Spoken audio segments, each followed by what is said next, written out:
Senhor presidente, senhoras e senhores senadores e senadoras, ontem nós iniciamos o segundo semestre e é evidente que esse é um momento de balanço, de reflexão, é um momento de avaliarmos o que foi feito nesse primeiro semestre, da maneira como a economia se comportou, como o Senado produziu, mas também é um momento de verificarmos o que ocorreu no nosso país nesses primeiros 7 meses de governo do presidente Lula.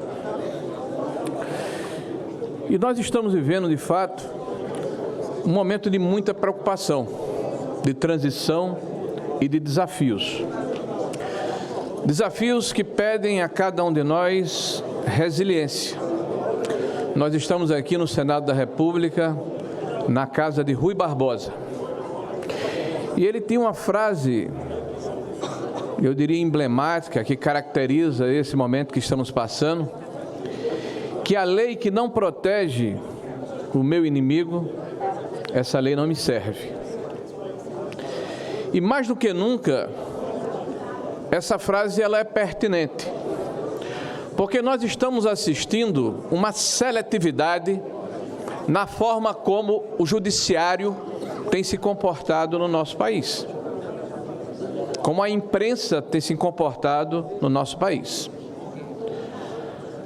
Na hora em que uma parcela significativa da população, representada nas últimas eleições por praticamente 50% do eleitorado, tenta expressar os seus sentimentos, as suas convicções, aquilo que ela acredita, passa a ser alcunhada, passa a ser rotulada como se fosse uma população extremista, como se fosse uma população que não tivesse a possibilidade de ter a integralidade dos seus direitos resguardados pela Constituição brasileira.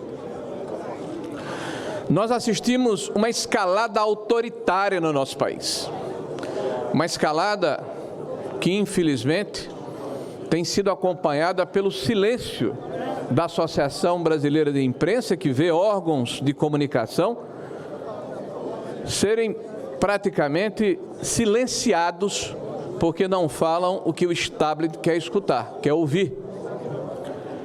Vemos pessoas, sites serem desmonetizados, campanhas agredindo empresas que têm posicionamento político diverso daqueles que hoje comandam os nossos destinos e o nosso país. Nós assistimos os direitos serem relativizados, aliás, relativização passou a ser uma palavra da moda. O atual presidente disse que a democracia é relativa. Ora, presidente, ou é democracia ou não é democracia.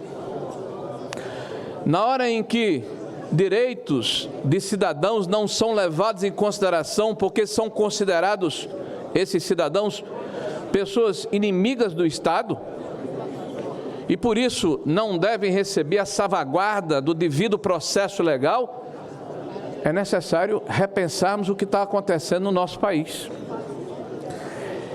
Existe uma tese no direito que infelizmente está mais ativa do que nunca, e fiz uma pesquisa a respeito, chamado direito penal, senador Magno Malta, direito penal do inimigo. É uma tese de um cidadão chamado Günther Jacob, foi feita em 1985 na Alemanha.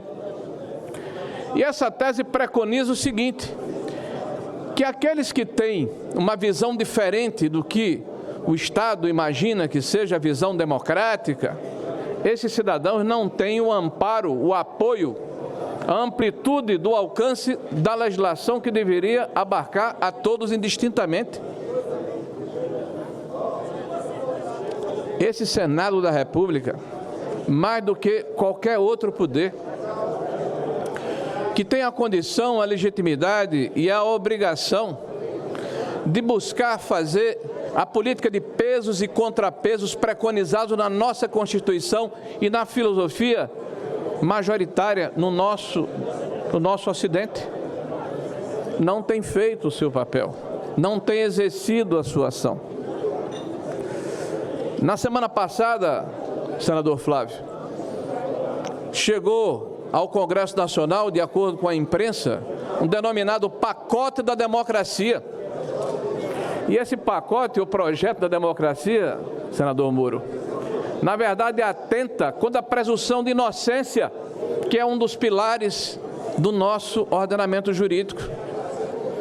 É um projeto que atenta contra o devido processo legal, que permitem, vejam vocês, que por ação de ofício do juiz, por vontade do executivo, ou por deliberação e pedido do Ministério Público ou da Polícia Federal, um cidadão que esteja incluso em um determinado inquérito, ele possa ter os seus bens bloqueados, a sua conta bancária bloqueada, sem que sequer tenha sido oferecido denúncia a respeito daquele tema.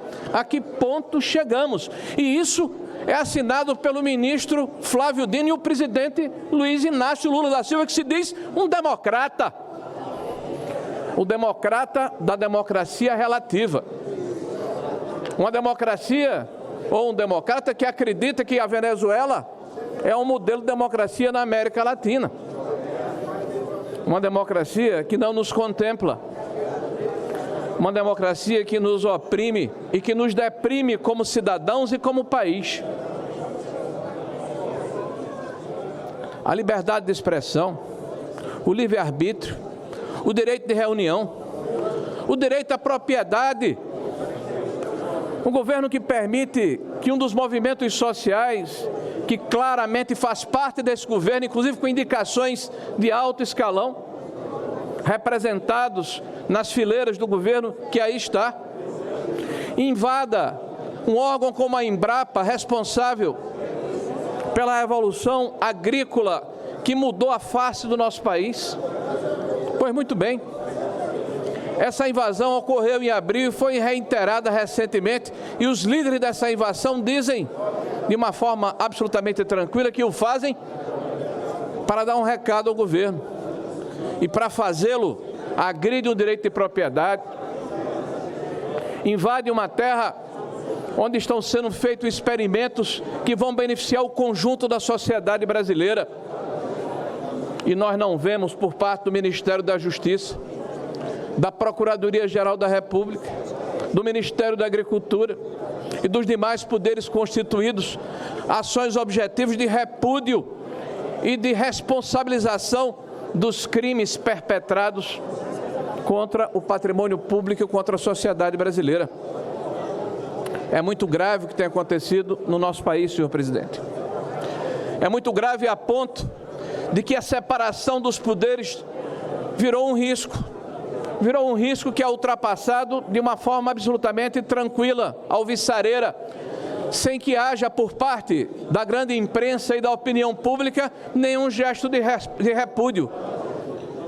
Nós assistimos, ultimamente, pela imprensa, posicionamentos que falam que ministros do Supremo Tribunal Federal foram objeto de mais de 70 gestos públicos de retaliação.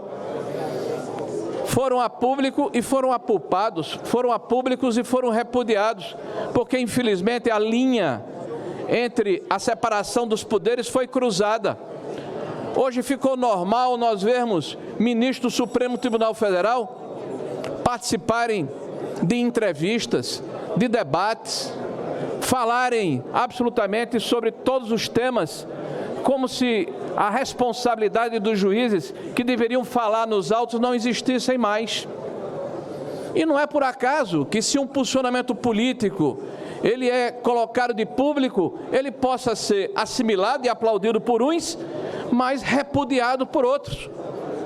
Por isso, senhor presidente, a separação dos poderes, que foi exemplificada, eu diria, de uma forma absolutamente deprimente para todos nós, com o posicionamento do ministro Barroso, que vai a um local onde haveria ali uma reunião política, de uma entidade política estudantil, em mangas de camisa, e faz um discurso de quem é candidato, de quem é político, e não um discurso de um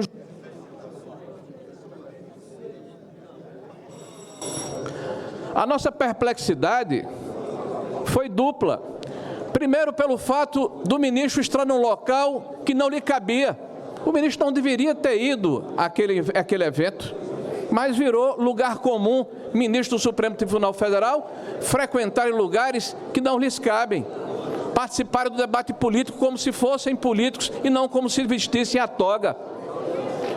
Mas o mais impactante ainda foram as palavras do ministro, que afirma em alto e bom som que eles, quaisquer que sejam eles, venceram o bolsonarismo.